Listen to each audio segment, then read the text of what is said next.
Sheikh chilli काफी चंचल स्वभाव का था। वो किसी भी जगह ज्यादा वक्त तक नहीं टिकता था। ठीक ऐसा ही उसकी नौकरी के साथ। काम पर जाने के कुछ दिनों बाद ही उसे कभी नादानी तो कभी किसी शैतानी और कभी कामचोरी के कारण नौकरी से निकाल दिया जाता था।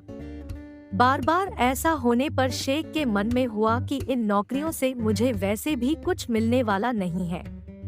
अब मैं सीधे मुंबई जाऊंगा और बड़ा कलाकार बनूंगा। इसी सोच के साथ उसने झट से मुंबई जाने के लिए रेल की टिकट करवा ली। शेख चिल्ली का यह पहला रेल सफर था। खुशी के मारे वो वक्त से पहले ही रेलवे स्टेशन पहुंच गया।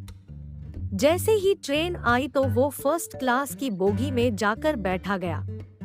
उसे पता नहीं कि जिस बोगी की टिकट काटी है उसी में बैठना होता है। वो पहली श्रेणी की बोगी थी, इसलिए शानदार और एकदम खाली थी। ट्रेन ने चलना शुरू कर दिया। शेख के मन में हुआ कि हर कोई कहता है कि ट्रेन में भीड़ होती है, लेकिन यहाँ तो कोई नहीं है।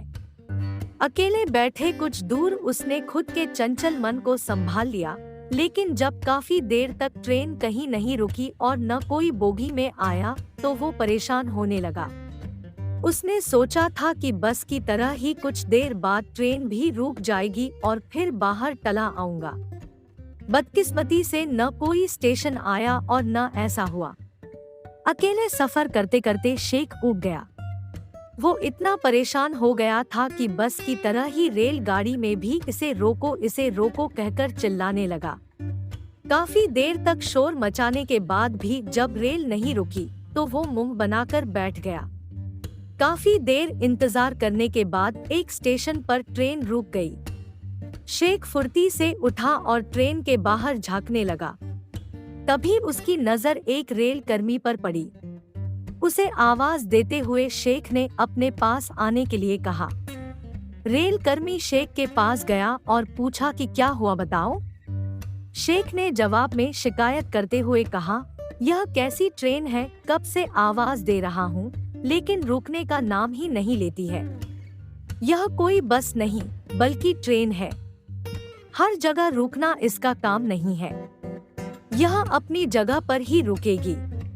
यहाँ बस की तरह नहीं होता कि ड्राइवर व कंडक्टर को रोकने के लिए कह दो और रुक गई। शेख की शिकायत के जवाब में रेल कर्मी ने कहा। शेख ने अपनी गलती छुपाने के लिए रेल कर्मी से कह दिया कि हाँ, मुझे सब कुछ मालूम है। तेज आवाज में रेल कर्मी बोला, जब सब कुछ पता है तो ऐसे सवाल क्यों पूछ रहे हो। शेख चिल्ली के पास इसका कोई उत्तर था नहीं। उसने बस ऐसे ही कह दिया कि मुझे जिससे जो पूछना होगा मैं पूछूंगा और बार बार पूछूंगा।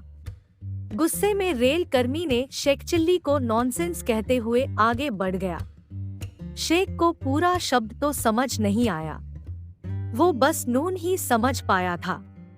उसने रेल कर्मी को जवाब देते हुए कहा, हम सिर्फ नून नहीं खाते बल्कि पूरी दावत खाते हैं। फिर जोर जोर से हंसने लगा। तब तक उधर रेल भी अपने रास्ते पर आगे चल पड़ी। इस कहानी से सीख मिलती है, किसी भी नई तरह की गाड़ी से सफर करने से पहले उससे संबंधित पूरी जानकारी जुटा लेनी चाहिए।